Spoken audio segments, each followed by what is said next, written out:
दोस्तों स्वागत है आपका हमारे YouTube चैनल जिसका नाम है आरडी एजुकेशन।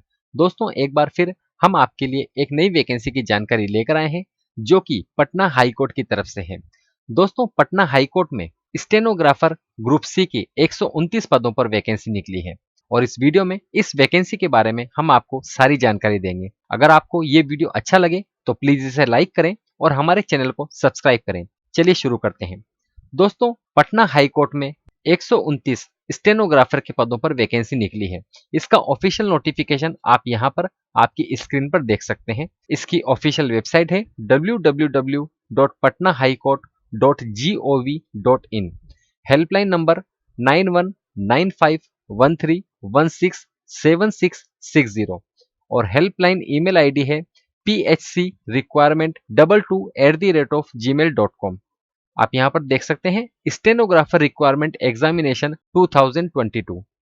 दोस्तों इसका ऑफिशियल नोटिफिकेशन 8 मार्च को जारी हो चुका है और इंपॉर्टेंट डेट्स की अगर हम बात करें तो इस वैकेंसी में आप 8 मार्च से अप्लाई कर सकते हैं और इसकी लास्ट डेट 29 मार्च 2022 है और इसमें फीस जमा करने की लास्ट डेट 31 मार्च 2022 है। चलिए जानते हैं इसकी बाकी की डिटेल।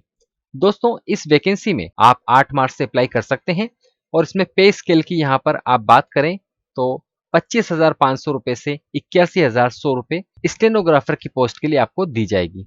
चलिए बात करते हैं वैकेंसी डिटेल के बारे में। दोस्तों नंबर 1, यहाँ पर यूआर कैंडिडेट्स के लिए टोटल 55 पोस्ट है जिसमें 18 पोस्ट वुमेन के लिए है।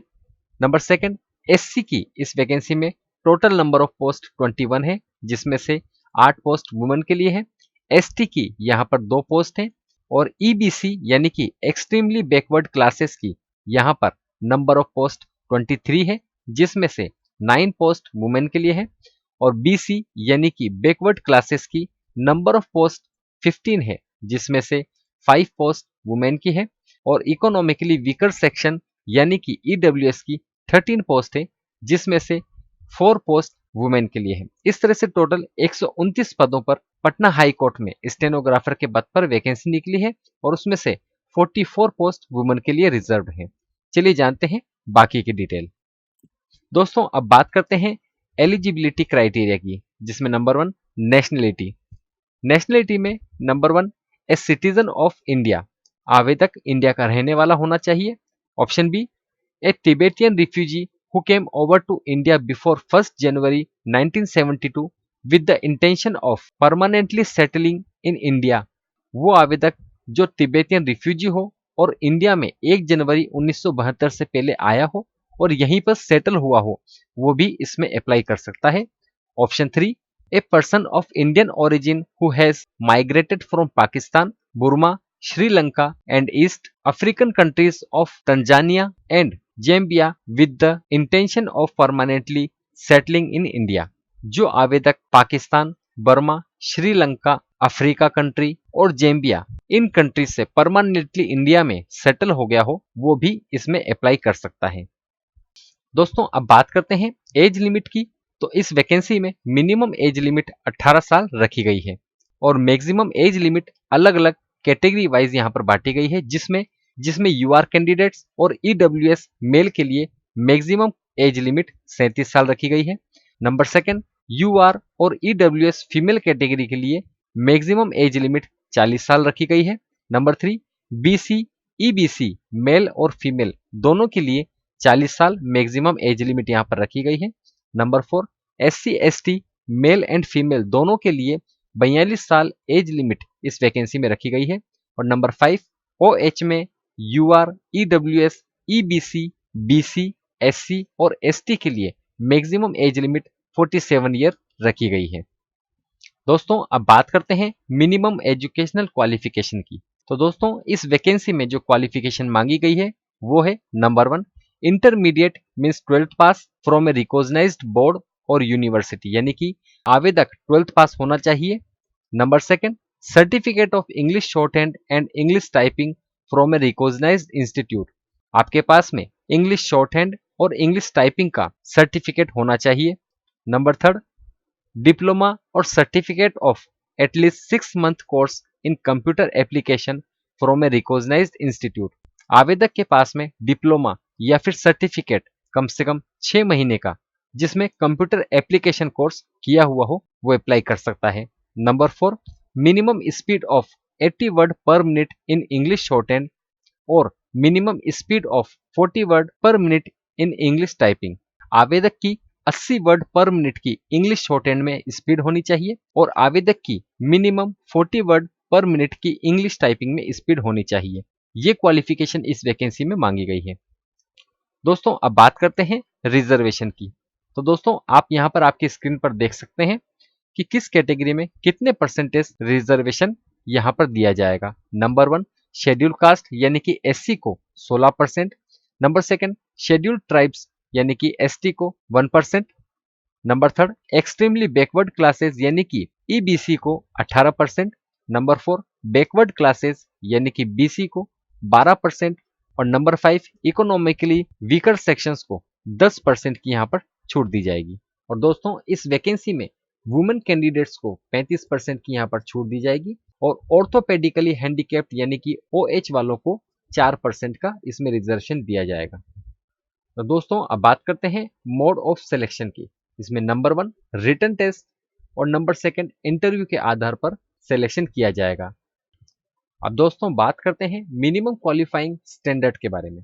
इसमें नंबर 1 40% इन ऑब्जेक्टिव रिटन टेस्ट यानी कि कम से कम 40% आपको ऑब्जेक्टिव रिटन टेस्ट में लाना जरूरी है।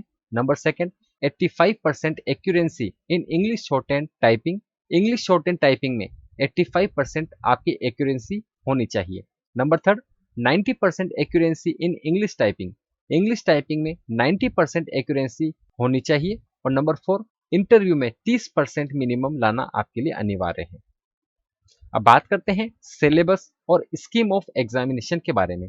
तो दोस्तों इसमें number 1 English language and grammar आएगी जिसमें spot the error, fill in the blanks, synonyms, homonyms, antonyms, spellings, detecting misspelled words, idioms and phrases, one word substitutions, improvement of sentences, active passive voice of verb और shuffling of sentence parts.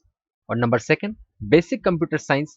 Basic computer science में history of computer, fundamentals of computer and terminologies, computer abbreviations, basics of hardware and software, keyboard shortcuts, operating system basics, basis functionalities of MS Office. MS Office में MS Word, Excel and PowerPoint, internet terms and services, networking and communication, security tools and viruses.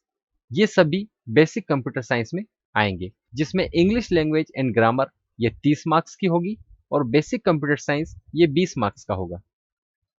दोस्तों अब बात करते हैं examination fees के बारे में।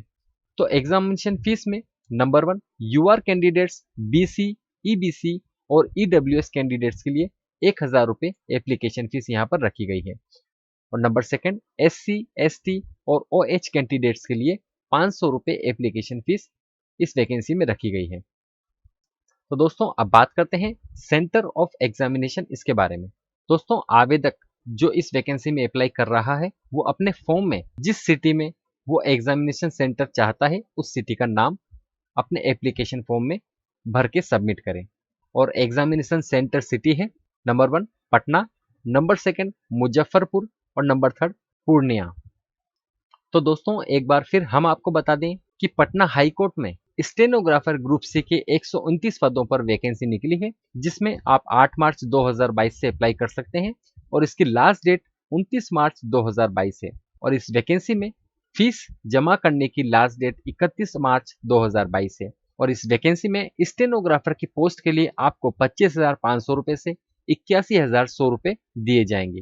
Apply mode इसका ऑनलाइन रहेगा। आप ऑनलाइन के माध्यम से ही इसमें अप्लाई कर सकते हैं।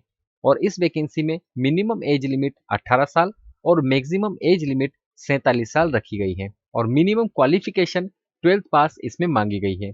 और इस वैकेंसी में सिलेक्शन मोड रिटन टेस्ट और इंटरव्यू बेस पर किया जाएगा।